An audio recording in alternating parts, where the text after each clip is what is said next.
Praise the Lord. आप सभी लोगों का आज शुक्रवार के दिन में आराध्य यूट्यूब चैनल में आपको स्वागत है।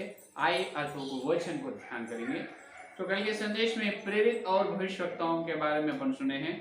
प्रेरित का काम क्या है? तो प्रेरित का काम यह है कि नींव डालना, नींव बनाना है, नींव बनाने के बाद उस पर निर्माण करना। और भविष्यवक्ता का काम क्या है? भविष्यवक्ता का काम यह है कि एक विशेष प्रत्येक स्थान में से प्रत्येक संदर्भ में परमेश्वर का वाणी को ले आना भविष्यवक्ता का काम है। तो भविष्यवक्ता ना तो अगर प्रेरित ना तो नींव नहीं डाल सकते हैं तो कलीसिया या आत्मिक विश्वास का आत्मिक जीवन नींव पर निर्माण नहीं होता।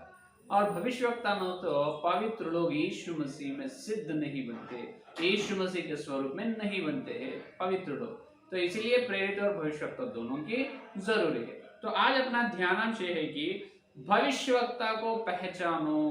क्या है? भविष्यवक्ता को पहचाना। भविष्यवक्ता को किस प्रकार से पहचानना है वो है आज अपना ध्यान। देखिए, भविष्यवक्ता इसे कहते हैं कि आज अपने सुनाई में भविष्यवक्ता इसे बोलते हैं भविष्यवाणी बोलने वालों को। जो भविष्यवाणी बोलने वाले भविष्यवक्ता कहा जाता है। लेकिन भविष्यवक्ता का मतलब भविष्यवाणी बोलने वाला ही नहीं, सिर्फ भविष्यवाणी बोलने वाला नहीं, भूत वर्तमान भविष्य काल, भूतकाल वर्तमान काल भविष्य काल में तीन काल में जो किसी को ना मालूम, जो अनजाने बातों को भूत वर्तमान भविष्य काल में अनजाने जो मार्मिक विषय या राज को, मार्मिक या राज को परमेश्वर की आत्मा के द्वारा जो बताते हैं उसे कहते हैं भविष्यवक्ता। क्या है? जो भूत वर्तमान या भविष्य काल में अनजाने बात या रहस्य, मार्मिक विषय या राज परमेश्वर के आत्मा के द्वारा जो बताते हैं उसे कहते हैं भविष्यवक्ता। तो अभी अपन देखे तो एशिया और इर्मिया, एशिया और इर्मिया, दानियल भविष्यवक्ताओं के बारे में अपने को मालूम। तो ये लोग क्या कर रहे हैं? भविष्य में होने वाले संभव के बारे में बताया है। तो एशिया, इर्मिया और दानियल भविष्यवक्ताओं ने भविष्य काल के बारे में बताया है। और नए नियम में भी भविष्य काल के बारे में बताया गया। और एक भविष्यवक्ता है, कौन है? अगब। कौन है? अगब भविष्यवक्ता। प्रेरितों के काम 11 अध्याय में या और 11 अध्याय और 21 अध्याय दो जगह पर दिखाई देते हैं। देखिए, प्रेरितों के काम 11 अध्याय 28 वचन, देखो 28 वचन में यहाँ पर अगब भविष्यवक्ता ने दिखाई देते हैं अपने को। देखिए 28 वचन में देखो, उनमें से अगबुस ने खड़े होकर आत्मा की प्रेरणा से यह बताया कि सारे जगत में बड़ा अकाल पड़ेगा और वह अकाल क्लौदियुस के समय में पड़ा है। ये देखो, पहले ही बहुत बड़ा अकाल आने के लिए पहले ही भविष्य के बारे में अगबुस भविष्यवक्ता ने बताया। और इन्होंने ये भी कहते हैं कि जो कौन है, भक्त पौलुस ने कैसे यरूशलेम में जाने के बाद कैसे उन्होंने दुख उठाना, पौलुस के क्लेश के बारे में भी अगबुस ने भविष्यवाणी देते हैं। 21 अध्याय 10 या 11 वचन देखिए, प्रेरित का काम 21 अध्याय 10 या 11 वचन में अपन देख सकते हैं। जब हम वहां बहुत दिन रह चुके तो अगबुस नामक एक भविष्यवक्ता यहूदी से आया। उसने हमारे पास आकर पौलुस का कमरबंद लिया और अपने हाथ पांव बांधकर कहा, पवित्र आत्मा यह कहता है कि जिस मनुष्य का यह कमरबंद है उसको यरूशलेम में यहूदी इस रीति से बांधेंगे और अन्य जातियों के हाथों में सौंपेंगे। ये देखो, पौलुस को आने वाले क्लेश के बारे में अगबुस ने कहा है। तो ये नए नियम में भविष्यवक्ता है। क्या है? भविष्य के बारे में बताया। एशिया, इर्मिया, दानियल जो पुराने नियम में, नए नियम में अगबुस भविष्य के बारे में बताया। और देखे तो भूतकाल के बारे में भी बताने वाला भविष्यवक्ता रहते हैं। क्या है? पहले सुने, भूत वर्तमान भविष्य। तो भूतकाल के बारे में बताए भविष्यवक्ता कौन है? पुराने नियम में एक है, कौन है? नातान। कौन है? नातान भविष्यवक्ता ने दाऊद के पास आकर, दाऊद ने जो बदशेबा से जो किए हैं पाप के बारे में उनको क्या कहते हैं? चेतावनी देते हैं। तुम पाप करे है दाऊद, बल्कि नातान ने कहते हैं। तो नातान जो हो गए, इसका मतलब हुए पाप, दाऊद के द्वारा पाप हुए हैं, तो भूतकाल के बारे में नातान भविष्यवक्ता ने वहां कहते हैं। तो यहाँ पर कुछ लोगों को ऐसा ऐसा बोलते हैं नातान भविष्यवक्ता नहीं होता है। तो दाऊद पाप किए बाद दाऊद ने बत्शेबा से किए पाप के बारे में नातान को कैसा पता चला है? नातान को ऐसा पता चला है कि दाऊद ने राजभवन में जो राजभवन को बत्शेबा को बुलाया है और उससे पाप करे है। तो राजभवन में बहुत सारे हाकिम लोग रहते हैं, सेवक लोग रहते हैं, किसी एक व्यक्ति के द्वारा वो बात नातान तक पहुंचे होंगे और नातान आकर दाऊद को जो चेतावनी वार्निंग दिए होंगे, ऐसा बोलते हैं। वैसा भी हो सकता है, लेकिन वहां पर अपन देखें तो पवित्र आत्मा यहोवा के द्वारा ही नातान भेजा गया है। कोई भी नातान को भेजे नहीं, यहोवा खुद नातान को भेजे है। देखिए दूसरा शमूएल का ग्रंथ 12 अध्याय 1 वचन। दूसरा शमूएल का ग्रंथ 12 अध्याय पहला वचन से देखो। पहला वचन। तब यहोवा ने दाऊद के पास नातान को भेजा और वह उसके पास जाकर कहने लगा। कौन भेजा है? नातान नहीं आया। किसी यहाँ सेवक लोगों के बारे में जो किसी एक कान में से एक कान में से वैसा समाचार नहीं सुना है। नातान को कुछ भी नहीं मालूम, सिर्फ यहोवा नातान को बताया है दाऊद पाप करे है, तुम जाकर दाऊद से ये बात कहो। कहने के परमेश्वर आज्ञा दी है, तो यहोवा के आज्ञा से नातान आया है। देखो, और एक नगर में 2 मनुष्य रहते थे, जिनमें से एक धनी और एक निर्धन था। तो निर्धन का भेड़ कोई नो लिए बोल के वहां पर नीचे धनी के पास थे बहुत सी भेड़ बकरियां और गाय बैल थे, परंतु निर्धन के पास भेड़ की कुछ छोटी बच्ची को छोड़ और कुछ भी न था, और उसको उसने मोल लेकर जिलाया था। वह उसके यहाँ उसके बाल बच्चों के साथ ही बड़ी थी। वह उसके टुकड़े में से खाती और उसके कटोरों में से पीती और उसकी गोद में सोती थी और वह उसकी बेटी के समान थी। तो यहाँ पर पूरा बताया है दाऊद जो बत्शेबा से जो किया है पाप के बारे में नातान ने यहोवा के द्वारा बताया गया। तो भूतकाल के बारे में नातान ने बताया। ये नीचे गए तो आपको मालूम होता है। और नए नियम में और एक भूतकाल के बारे में बताए भविष्यवक्ता है। कौन है मालूम है? पेतरुस। कौन है? पेतरुस जी ने पेतरुस के बारे में अपने को समझ में आते हुए अब प्रेरितों के काम 5वां अध्याय में पेतरुस यहाँ पर पेतरुस के पास अननी और सपीर ये दोनों आते हैं। अननी और सपीर देखो पहला हनन्याह नामक एक मनुष्य है और उसकी पत्नी सफीर ने कुछ भूमि बेची और उसके दाम में से कुछ रख छोड़ा, और यह बात उसकी पत्नी भी जानती थी, और उसका एक भाग लाकर प्रेरितों के पांवों के आगे रख दिया। ये देखो इन्होंने क्या भेजा है? भूमि को भेजा है। उसके पास जो भूमि है तो पैसे आए, पैसे से एक भाग, पैसे में से कुछ घर में रख लिए है। कौन? अननी और सफीर, ये दोनों घर में कुछ रखे हैं और घर में कुछ रखे। पूरे पैसे इतना ही आए बोल के पहले अननी आकर बोलते हैं, बाद में सफीर आकर पेतरुस को बोलते हैं। तो ये लोग परमेश्वर से ही झूठ कहते हैं, पेतरुस से नहीं, परमेश्वर झूठ कहते। तो वही फल में वही क्षण में परमेश्वर उनको मार देते हैं, नाश करते हैं, अपने को मालूम है। उसके बाद 2-3 घंटे के बाद पत्नी सफीर आती है और उन्होंने भी झूठ कहते हैं, झूठ बोलते हैं, तुम क्या इतना ही कीमत को जो तुम्हारा भूमि को भेजे है, हम इतना कीमत को ही बेचे है, इतना से ज्यादा नहीं आए बोले, तो तुम और तुम्हारा पति मिलकर क्यों ऐसा झूठ बोलने के लिए और यहोवा के विरोध उठे बोल के पेतरुस को थे जब उन्होंने मर जाते हैं। तो यहाँ पर पेतरुस को कोई नहीं बोला, ध्यान से सुनो।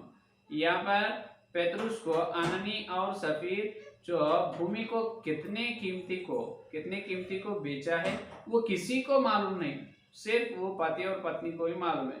अगर 1 लाख रुपए को बेचे समझो, तो उन्होंने लेकर चले गए 50,000, तो 1 लाख रुपए को उन्होंने वो बेचे बोल के पेतरुस को कौन बताए? कोई भी नहीं बताए, पवित्र आत्मा ने बताया।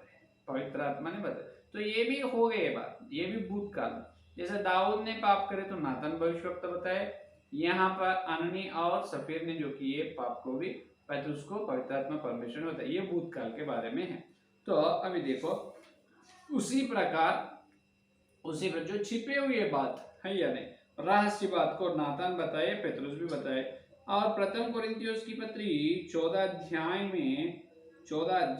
प्रथम कोरिन्थियोस की पत्री 14 अध्याय 24 या 25 वचन देखेंगे अपन। 24 या 25 वचन में आप देखिए एक बार, परंतु यदि सब भविष्यवाणी करने लगे और कोई अविश्वासी या बाहर वाला मनुष्य भीतर आ जाए तो सब उसे दोषी ठहरा देंगे और परख लेंगे और उसके मन के भेद प्रकट हो जाएंगे।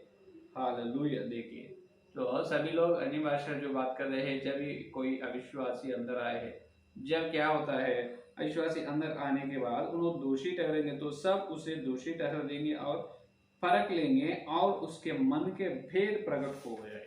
मन के भेद क्या हो, प्रकट हो। इसका मतलब मन में जो छिपे है बात, जो रहस्य, जो राज जो हृदय में रहते हैं, वो कौन प्रकट करते हैं? भविष्यवक्ता। कौन है? भविष्यवक्ता को प्रकट करते हैं। भविष्यवक्ता को मालूम हो जाता है। तो अननी और सफीर के मन में जो है वो पेतरुस को मालूम हो गया। दाऊद ने जो बदशेब से पाप किया है वो नातान को मालूम हो गया। इसका मतलब हृदय में, मन में जो छिपे हुए राज को भविष्यवक्ता प्रकट करते हैं, उनको मालूम होता है। तो ये भविष्यवक्ता का काम है, ये एक गुण है। तो भूतकाल के बारे में, वर्तमान काल के बारे में और भविष्य काल के बारे में अनजाने बात किसी को भी पता नहीं। अनजाने बात सिर्फ परमेश्वर के द्वारा जो जानते हैं और परमेश्वर के द्वारा जानकर बताते, उन्हें ही भविष्यवक्ता है। सिर्फ भविष्यवाणी देने वाला भविष्यवक्ता नहीं। तो अब ये दो प्रकार का हो गए ना। अभी तीसरा प्रकार का, अब भूतकाल के बारे में सुने हैं, भविष्य काल के बारे में बताने वालों को सुने। और तीसरा प्रकार का भविष्यवक्ता लोग है, उन्होंने कौन है? अभी देखिए, अभी ये लोग भूतकाल के बारे में और भविष्य काल के बारे में भी बताता है। देखिए, भूतकाल के बारे में, भविष्य काल के बारे में बताता है, लेकिन सिर्फ वो ही नहीं, भूतकाल या भविष्य काल के बारे में बताना उनका काम नहीं। तीसरा प्रकार का भविष्यवक्ता जो रहते हैं, उन्होंने जो चलने वाला सही प्रकार का रास्ता को बताता है, चलने वाला सही प्रकार का मार्ग को बताता है। आप अच्छे उदाहरण बताओ, सुनिए। अब एक चौरस्ता में अपन है, समझो चौरस्ता में 4 रोड का जंक्शन में है। तो 4 रोड का जो चौरस्ता में अपन है, 4 रास्ता के बीच में है। जब अपन कौन सा तरफ जाना है, या बाई तरफ या दाहिनी तरफ, आगे पीछे, आगे चलना, पीछे चलना, बाई तरफ चलना, नहीं तो दाहिनी तरफ किधर जाना है, ऐसे समय में, ऐसे 4 रास्तों के बीच में जो कंफ्यूजन, उलझन में कहाँ चलना है, कौन सा मार्ग में चलना है, जो संदेह में रहते हैं, जब भविष्यवक्ता की जरूरी है, जब भविष्यवक्ता ने परमेश्वर के द्वारा भविष्यवक्ता उन्हें चलने वाला सही प्रकार का रास्ता या मार्ग को दिखाता है। यह है तीसरा प्रकार का भविष्यवक्ता का।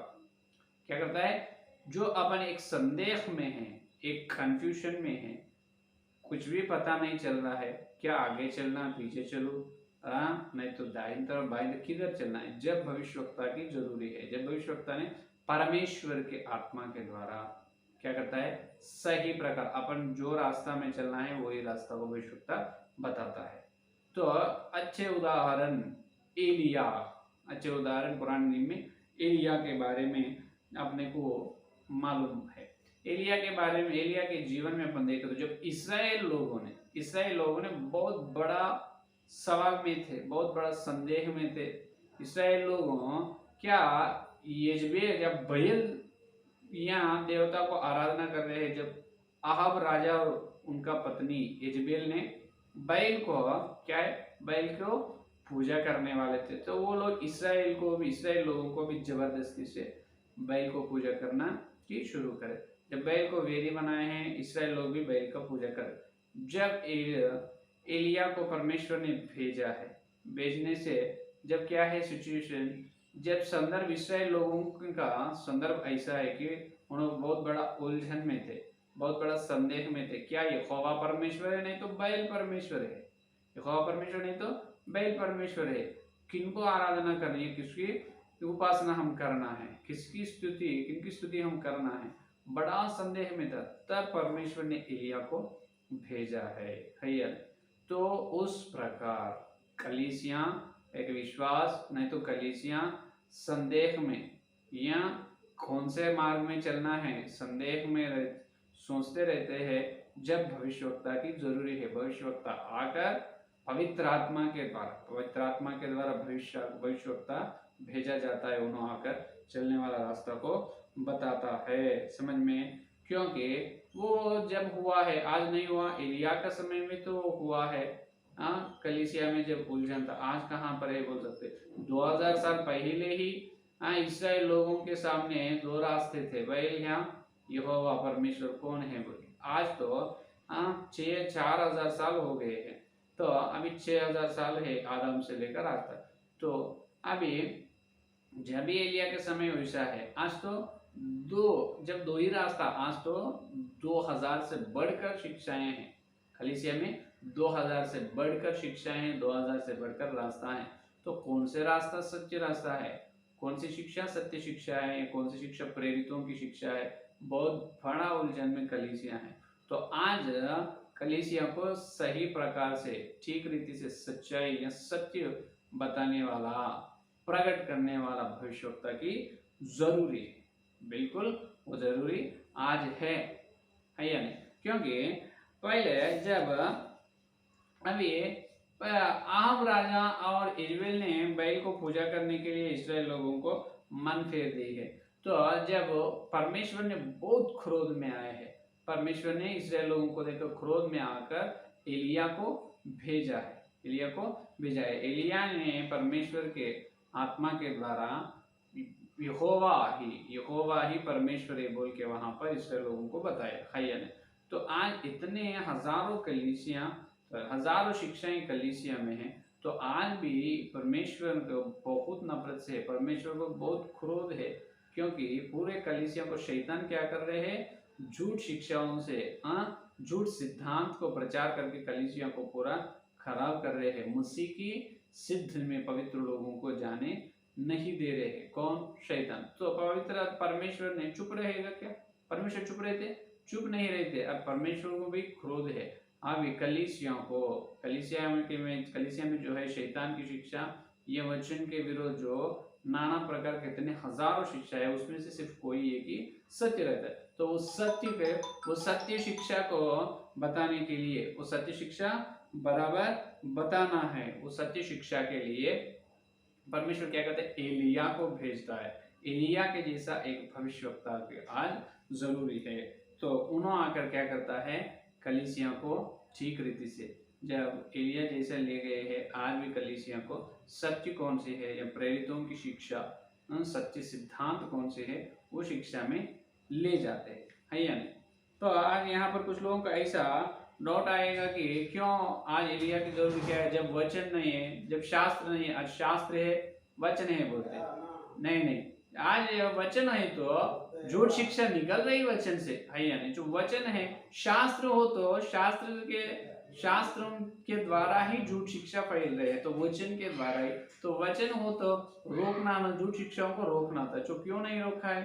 अपन देखें तो 5वीं शताब्दी में रोमन कैथोलिक झूठ शिक्षा आए है। उसमें क्या है, जब रोमन कैथोलिक चर्च में ऐसा पहले दिनों में ये झूठ शिक्षा जब थे कि अपन सभी लोग पापी लोग है, मनुष्य पूरा पापी लोग है, तो पवित्र बाइबिल पवित्र है, बाइबिल पवित्र पुस्तक है, तो ये पापी लोग क्या करना है, तो पवित्र बाइबिल को छूना नहीं, निकल कर कोई भी पढ़ना नहीं बोल के झूठ शिक्षा थे। तो जब कोई सेवक लोग ही जो पवित्र बाइबिल को प्रार्थना करके हम याजक है, सेवक है बोल के उन्होंने संदेश देते थे, जब विश्वास लोग 5वीं शताब्दी में ठीक रीति से सुनते थे, हाँ अपन पापी है, अपन उसको छूना नहीं, उसको खोलना नहीं बोल के, लेकिन वो कितना झूठ शिक्षा है यार। लेकिन आज तो हर व्यक्ति को यह आशा है पवित्र बाइबिल को ध्यान करना, तो ध्यान करने के लिए तैयार है या नहीं।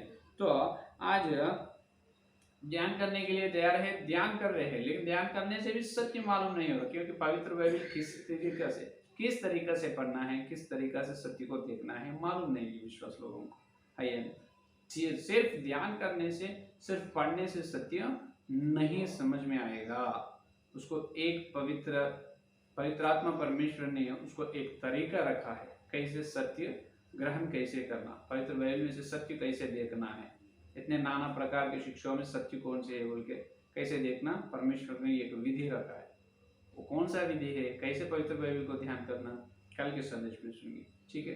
तो आहब और इजबेल के जब एलिया को जैसे परमेश्वर ने भेजा है, आज भी एक भविष्यवक्ता को भेजे है, समझ में, क्योंकि परमेश्वर बदलने वाला नहीं। जब इसराइल लोगों के बीच में झूठ शिक्षा है, परमेश्वर क्रोध में आते हैं, आज तो वो दो ही संदेश में, आज तो 2000 से बढ़कर झूठ शिक्षा है, तो परमेश्वर चुप नहीं रहेगा, बहुत क्रोध से है, इसीलिए एक व्यक्ति को विशेष रूप से भविष्यवक्ता को भेजे है। तो उनको और सत्य वचन को कैसे ग्रहण करना है, कैसे पता चलना है, उनका पता कैसे चलना है, कैसे जानना है, उनको कल के संदेश में सुनिए। आइए संदेश के प्रार्थना करें। हालेलुया, स्तुति धन्यवाद करते हैं यीशु मसीह, इस शुक्रवार के दिन तुम्हारी पवित्र आत्मा के द्वारा तुम भेजे सत्य संदेश के लिए धन्यवाद करते हैं प्रभु। आज तक जितने लोग इस संदेश सुने और सुनने वाले हैं, हर एक विश्वास में से अपने संदेश को फल फलो प्रभु। हाँ प्रभु, भविष्यवक्ताओं को पहचाना बोले, हाँ यीशु मसीह, जो हर हर सेवक को भविष्यवक्ता को देखने की आंख दीजिए प्रभु। आज कली से बहुत बड़ा उलझन में, जब एलिया को तुम जैसा भेजे, आज भी एलिया के जैसे अभिषेक से ये भविष्यवक्ता को तुम खड़ा करे, बहुत धन्यवाद। उनको देखने की आत्मिक हर विश्वास सेवक को दे प्रभु, और देखकर सत्य में पवित्र होने का, सत्य को अनुसरण करने का अनुभव दे। और कल मिलते जब बाइबल को कैसे ध्यान करना वो हम सुनने का अनुभव दे। सारी प्रार्थना को यीशु के नाम से मांगते हैं, आमीन आमीन। परमेश्वर का प्रेम से आत्मा पवित्रात्मक सहभाग इस दिन से प्रमाण के सारे भक्ति भविष्यवक्ताओं को देखने के लिए तैयार हुए, उनको सर्व साथ रहेगा, आमीन आमीन। प्रेज़ द लॉर्ड, धन्यवाद, कल मिलेंगे।